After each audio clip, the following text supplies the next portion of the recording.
Chers amis, bonjour.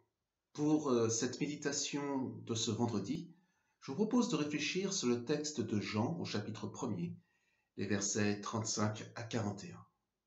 Je vous lis ce passage. Le lendemain, Jean se trouvait de nouveau au même endroit, avec deux de ses disciples. Et fixant son regard sur Jésus qui marchait, il dit « Voici l'agneau de Dieu ». Les deux disciples, l'entendant parler ainsi, suivirent Jésus. Jésus se retourna et, voyant qu'ils s'étaient mis à le suivre, il leur dit « Que cherchez-vous » Ils répondirent « Rabbi », ce qui signifie « maître », où demeures-tu ? Il leur dit « Venez, et vous verrez ». Ils allèrent donc, et ils virent où il demeurait, et ils demeurèrent auprès de lui ce jour-là. C'était environ la 10e heure. André, le frère de Simon-Pierre, était l'un de ceux qui avaient écouté Jean et suivi Jésus. Il va trouver, avant tout autre, son propre frère Simon et lui dit « Nous avons trouvé le Messie », ce qui signifie le Christ. Il l'amena à Jésus. Fixant son regard sur lui, Jésus dit « Tu es Simon, le fils de Jean. Tu seras appelé Céphas », ce qui veut dire Pierre. Que cherchez-vous ? C'est la toute première phrase de Jésus que rapporte l'Évangile selon Jean. Une question. Il ne s'agit là certainement pas d'un hasard. Cet Évangile nous présente d'emblée le Christ comme celui qui interroge. Et le sujet de la question, c'est vous, c'est nous. Que cherchons-nous ? Les deux disciples auxquels Jésus s'adresse sont eux-mêmes embarrassés et répondent « Maître, où habites-tu » À l'interrogation en suit donc une autre. On le voit, la question de Jésus suscite l'interrogation des disciples. Pourtant, si les disciples se mirent à la suite de Jésus, ils avaient une raison.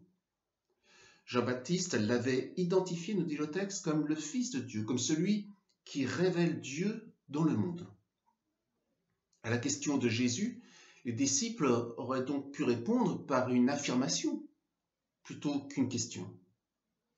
En somme, les disciples cherchaient tout simplement Dieu, celui d'où vient la vie et vers qui elle retourne, celui qui donne un sens, une perspective à l'existence humaine. Mais n'est-ce pas justement là ce qu'exprime leur question ? Où habites-tu ? Autrement dit, où pouvons-nous te trouver ? Où pouvons-nous te saisir ? Où est-ce qu'on peut te rencontrer ? Un peu comme lorsque nous sommes confrontés à la question de savoir ce que nous cherchons fondamentalement. Nous nous demandons ce qu'il y a seulement à chercher et où. La réponse de Jésus à cette question est significative. Venez, oui, venez et vous verrez. Il appelle les disciples à se mettre en mouvement et à le suivre. Il les appelle à lui faire confiance et à le rejoindre dans sa marche que nous signifie l'évangéliste au début du texte lorsqu'il écrit « fixant son regard sur Jésus qui marchait ». Les disciples lui font confiance, ils se mettent en marche. Ils ne savent pas où cela les mènera, mais en tout cas, ils y vont.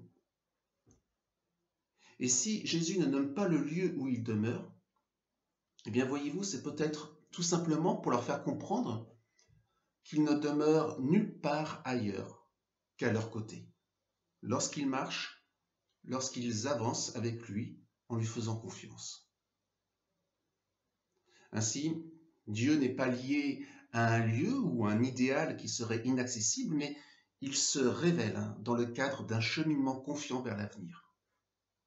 Venez et vous verrez.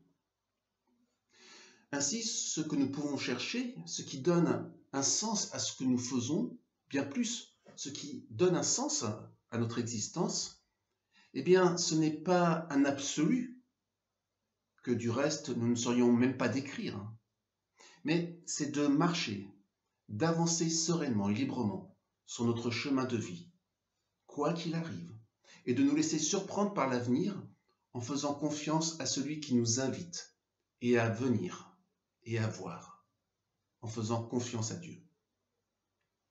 Une telle démarche permet aux disciples de dire « Nous avons trouvé le Messie ». Oui, en se mettant ainsi en marche, les disciples trouvent ce qu'ils cherchaient. Ils trouvent Dieu. En effet, le texte ne nous dit rien de ce qui s'est passé entre le moment où Jésus les invite à venir et à voir et le moment où André interpelle son frère Simon lui disant « Nous avons trouvé ». Il ne nous dit rien d'autre que « Ils allèrent, ils virent où il demeurait, ils demeurèrent auprès de lui ». C'est donc en allant, en lui faisant confiance, qu'ils trouvent. C'est en marchant avec lui qu'ils peuvent le découvrir et demeurer avec lui. Et pour le coup, leur découverte est contagieuse. André entraîne son frère Simon dans cette marche, et la vie de Simon change du tout au tout. Il devient un autre homme. D'ailleurs, il reçoit un nouveau nom. Jésus lui dit « Tu seras appelé Céphas », c'est-à-dire Pierre. Que cherchez-vous? À chacun de nous maintenant d'accueillir cette question que le Christ nous lance aujourd'hui. Que cherchons-nous? S'il s'agit d'une question difficile qui touche au sens même de notre existence, elle s'ouvre toutefois sur une promesse, celle de trouver le Messie, de trouver un Dieu qui nous accompagne et qui nous porte. Quel que soit notre âge, quelles que soient nos occupations, quelles que soient nos préoccupations, lorsque nous marchons avec confiance sur le chemin de vie qui s'ouvre devant nous. C'est ainsi que nous pouvons trouver ce que nous cherchons fondamentalement, et que la vie prend tout son sens, toute sa saveur, lorsque nous avançons en faisant confiance à ce Dieu qui avance avec nous, et qui, face à tout ce qui peut nous sembler incertain, eh bien, nous invite tout simplement à venir et à voir, et à nous laisser surprendre par l'avenir. C'est aussi ainsi que nous pourrons permettre à d'autres également d'avancer, comme André le fit pour son frère, en rayonnant cette profonde confiance en Dieu, en la vie et en l'avenir que nous inspire le Christ. C'est ainsi que nous serons les témoins de ce Dieu qui marche et qui n'habite nulle part ailleurs que là où nous marchons aussi, ensemble, avec lui. Oui, venez et vous verrez. C'est sur cette parole donc que je vous laisse maintenant, et puis je vous dis à très bientôt pour une prochaine méditation. Au revoir.